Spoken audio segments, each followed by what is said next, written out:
আমি পর্দার আড়ালে দাঁড়িয়ে ওনাদের সব কথা শুনতে লাগলাম। আমার শাশুড়ি বলল, আমি অন্তুকে আরেকবার বিয়ে করাতে চাই, তাই ঘটকের সাথে পাত্রী এবং পাত্রীর বাবাকে এনেছি। কথাটি শুনে আমার পঞ্চআত্মা কেঁপে উঠল। আমি থাকা অবস্থায় আমার শাশুড়ি আমার স্বামীকে আর এক বিয়ে করাতে চায়। আমার শ্বশুর বলল, তোমার কি মাথা ঠিক আছে? ঘরে বউ রেখে অন্তুকে আবার বিয়ে করাতে চাও মানে? আমার শাশুড়ি এবার নড়ে চড়ে বসে বলল, আমাদের শরীয়ত মোতাবেক একজন সহায় সামর্থ্যবান পুরুষ ইচ্ছা করলে 4টা বিয়ে করতে পারে। আল্লাহর রহমতে আমাদের অর্থবিত্তের কোনো কমতি নেই।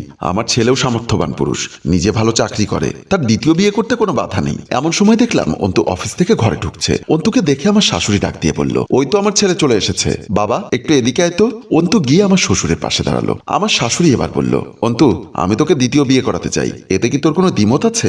অন্তু এক মুহূর্ত চিন্তা না করে বলল, মা জন্মের পর থেকে কখনো তোমার মতের দ্বিমত করিনি। সাথে সাথে আমার শাশুড়ি বলল, আলহামদুলিল্লাহ। এমন সময় আমার শ্বশুর দাঁড়িয়ে বলল, তোমাদের মা ছেলের যা মন চায় তাই করো, আমি তোমাদের এসবের মধ্যে নেই। বলে আমার শ্বশুর ওনার রুমের দিকে চলে গেলেন। অন্তু আমার শ্বশুরের জায়গায় বসলেন। আমার শাশুড়ি বললেন, হবু বেয়াই মশাই, এই হচ্ছে আমার ছেলে অন্তু, মানে আপনার হবু মেয়ের জামাই। মেয়ের বাবা বলল, আলহামদুলিল্লাহ, ছেলে আমার পছন্দ হয়েছে। তারপর আমার শাশুড়ি মেয়ের দিকে তাকিয়ে বললেন, দেখো তো মা, আমার ছেলেকে তোমার কেমন লাগে? হিজাব পরা মেয়েটি দেখলাম মাথা তুলে অন্তুর দিকে তাকাতে। অন্তু এক পলক মেয়েটির দিকে তাকালো। মেয়েটি বলল, আমার বাবা যেখানে পছন্দ করেছে সেখানে আমার অপছন্দ করার প্রশ্নই আসে না। পাশে বসা ঘটক বলল, আমি আখেরি ঘটক, আজ পর্যন্ত 2 নাম্বারই কখনো করিনি এবং আমার পছন্দ করা পাত্রী 100তে 100 পারফেক্ট থাকে। পাশে বসা মেয়ের বাবা বলল, বেআইন সাহেবা, আপনাদের বাথরুমটা কোন দিকে? আমার শাশুড়ি হাতের ইশারা করে বাথরুমটা দেখিয়ে দেবার পর মেয়ের বাবা বাথরুমের উদ্দেশ্যে চলে আসলেন। আমি মেয়ের বাবাকে দেখে একটু আড়াল হয়ে দাঁড়ালাম। মেয়ের বাবা বাথরুমে ঢোকার সময়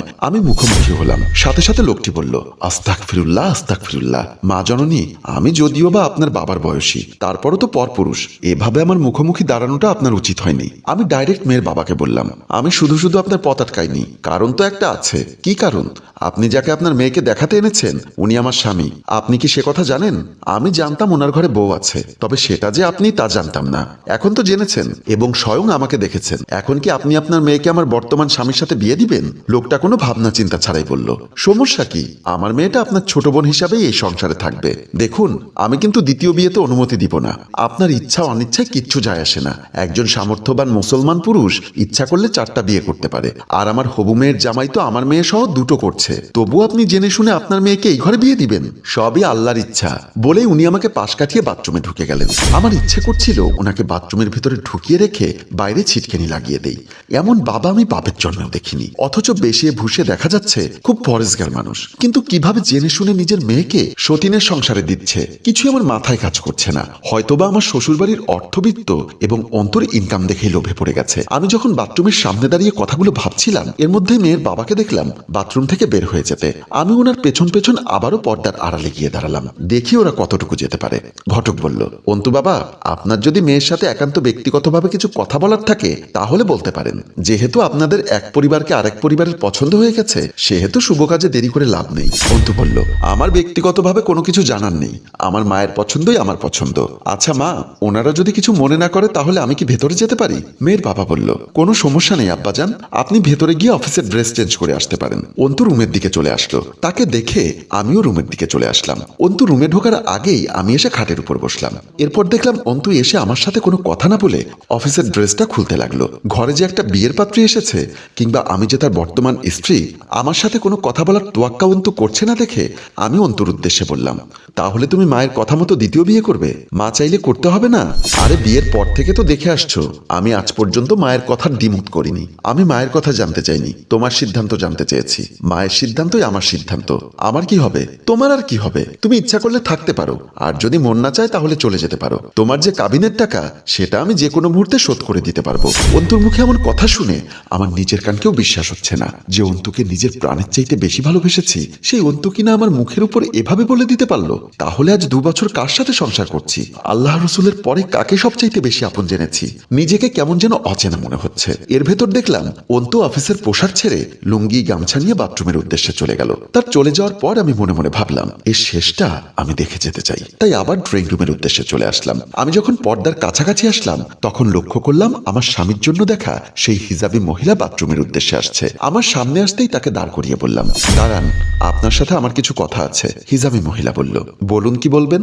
আপনি কি জানেন আপনি যাকে বিয়ে করতে যাচ্ছেন আমি তার বর্তমান স্ত্রী?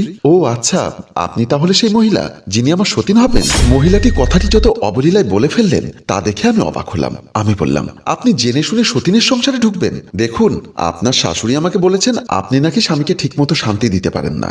আপনাকে নিয়ে সংসার করে নাকি উনি অশান্তিতে ভুগছেন, তাই আমাকে দ্বিতীয় বিয়ে করাতে চাচ্ছেন। আর একজন অসহায় মুসলমানের পাশে দাঁড়ানোটা মুসলিম নারী হিসাবে আমার দায়িত্ব ও কর্তব্য। আপনি একজন মুসলিম নারী হয়ে আর একটা মুসলিম নারীর সংসার ভাঙতে চাচ্ছেন। বিষয়টা কেমন দেখায় না? আমি তো বলেই দিয়েছি, আপনি যদি থাকতে চান তাহলে আমার কোনো আপত্তি নেই। আপনি বড় বউ হিসাবে থাকবেন আর আমি ছোট বউ হিসাবে থাকবো। তারপরেও আপনি বিয়ে করবেন? আল্লাহর হুকুম হলে অবশ্যই করব, বলে উনি বাথরুমে ঢুকে গেল। আমি বুঝতে পারলাম আমার শাশুড়ি কোমর বেঁধে নেমেছে আমাকে সতীনের ঘর করানোর জন্য। শেষ পর্যন্ত সব চেষ্টা ব্যর্থ হবার পর আমি আমার রুমের দিকে চলে আসলাম। ড্রয়িং রুমে আমার শাশুড়ি ও আগত পাত্রীপক্ষের সবার সাথে কথাবার্তা ফাইনাল হবার পর আমার শাশুড়ি বলল, তাহলে এই কথাই রইল, যদি আল্লাহ আমাদেরকে সুস্থ সবল রাখেন তাহলে আগামী শুক্রবার বাদে জুম্মা কাজী অফিসে আমার ছেলের সাথে আপনার মেয়েটার বিয়েটা ফাইনাল করলাম। মেয়ের বাবা বলল, আলহামদুলিল্লাহ, তাহলে আজকে আমরা আসি। আমার শাশুড়ি বলল, চলুন আমি আপনাদেরকে গেট পর্যন্ত দিয়ে আসি। বলেই আমার শাশুড়ি ওনাদের সাথে বের হয়ে গেলেন। আমাদের বিল্ডিং থেকে বের হয়ে সবাই যখন রাস্তায় চলে গেল তখন আমার শাশুড়ি ওনাদের সাথে ছিলেন। মেয়ের বাবা আমার শাশুড়ির উদ্দেশ্যে বললেন, বেআইন সাহেবা, রাত ঘনিয়ে এলো, আমরা চলে যেতে পারবো, আপনি বাসায় ফিরে যান। আমার শাশুড়ি বলল, সমস্যা নেই, এই এলাকার সবাই আমাকে চেনে, আমি আপনাদের গাড়ির স্টেশন পর্যন্ত দিয়ে আসি। মেয়ের বাবা বলল, শুধু শুধু কেন কষ্ট করছেন, আপনি বাসায় ফিরে যান। আপনারা যদি আমার জন্য কষ্ট করে আমার বাসা পর্যন্ত আসতে পারেন, আমি কেন স্টেশন পর্যন্ত যেতে পারবো না? কোনো সমস্যা নেই, চলুন। বলেই উনি সবাইকে স্টেশন পর্যন্ত এগিয়ে দিতে চলে গেলেন। ওনাদের স্টেশন পর্যন্ত দিয়ে এসে আমার শাশুড়ি দরজা খুলে বাসার ভেতরে ঢোকার সাথে সাথে দেখলেন আমার শ্বশুর বর সেজে বসে আছেন এবং ওনার পাশে কোণে সেজে বসে আছেন 13-14 বছরের একটা মেয়ে। আমি সামনে পায়চারি করছি। আমার শাশুড়িকে দেখার সাথে সাথে বললাম, আসুন মা, আসুন, কিছুক্ষণের ভেতর কাজী সাহেব চলে আসবেন। এই বিয়েতে দুজন সাক্ষী লাগবে, একজন হবে আপনার ছেলে অন্তু আর আরেকজন হবেন আপনি। আমার শাশুড়ি চোখ মুখ খাড়া করে জিজ্ঞাসা করলেন, কার বিয়ে?